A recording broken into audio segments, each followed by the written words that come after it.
This dish is a perfect mix of texture, masalas and flavors. Let's make Kurkuri Bhindi in Philips OneChef. Press the power button, select Airfry Mode followed by Veg Preset and press Start.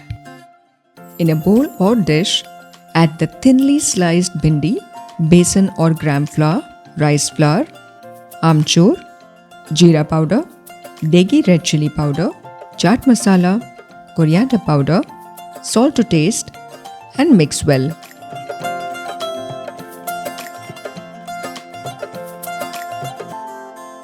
Now add oil and water and coat the bhindi evenly with this. Let it rest for a bit. Now add the marinated ladyfinger to the cooking pot. See that? Philips OneChef's lid closes super smoothly. Just a gentle push down and done.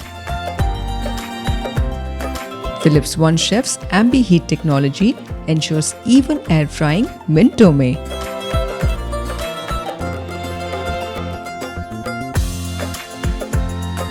And done. Texture देखिए, रंग देखिए, and perfect crispy in less oil. This is Kurkuri Bhindi 2.0, made in new Philips OneChef. It's all you need.